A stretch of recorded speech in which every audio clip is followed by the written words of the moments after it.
আর কিছু যুক্ত হওয়ার কোনো সম্ভাবনা নেই। এই দোয়া থেকে যদি কিছু পাওয়া যায়, আর নেত্রী সদকায়ে দাঁড়িয়ে আছে, আমি বিশ্বাস করি আল্লাহ পাক কোনটাকে সদকায়ে দাঁড়িয়ে হিসেবে করতে দেন। নেত্রীর এই তাগই তো বিরাট সদকায়ে দাঁড়িয়ে,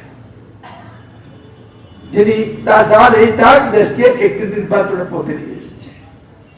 এত বছর পরে একটি নির্বাচনে সব মানুষ অংশগ্রহণ করছে, এই 90 ডিগ্রি টার্ন করে এটাকে এই অবস্থা নিয়ে আসা আল্লাহ পাকের অশেষ কৃপা, এবং তার জন্য কৃতিত্ব হলো দেশ নেত্রীর আত্মত্যাগ।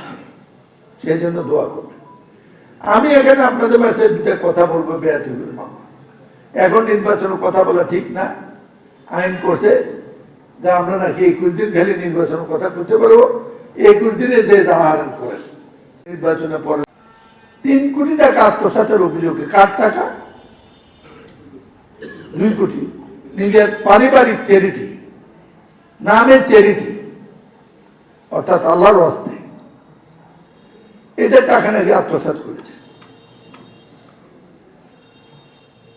সারা পৃথিবী ছিল, সমাজ ছিল, মানব জাতি ছিল, কারো কথা শোনে নাই।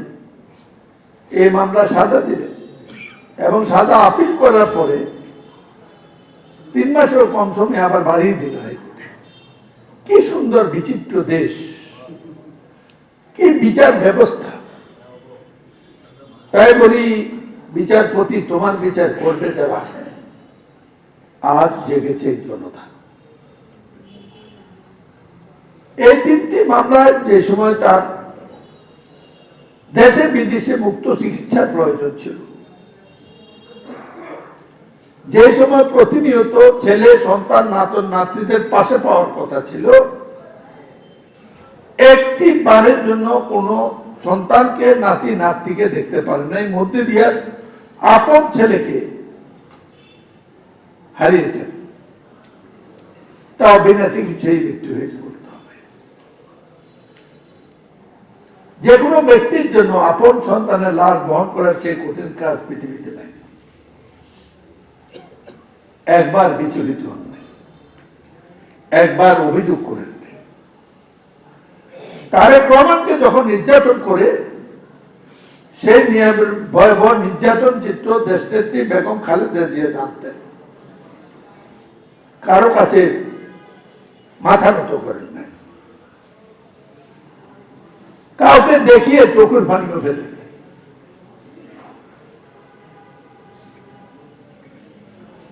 শেষমেশ যখন 18 সালের আগে বলা হলো যে আপনি নির্বাচনে অংশগ্রহণ, সব মামলা উঠে যাবে, বলছে আপনি তত্ত্বাবধায়ক সরকারের অধীনে নির্বাচন দেন, আপনি বলতে হবে না আমি নিজে নির্বাচন অংশগ্রহণ,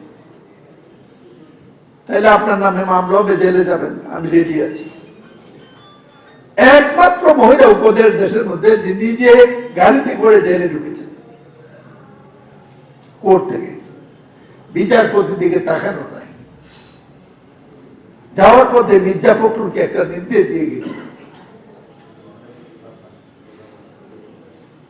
এগুলো নিয়ে আমি লিখার চেষ্টা করছি।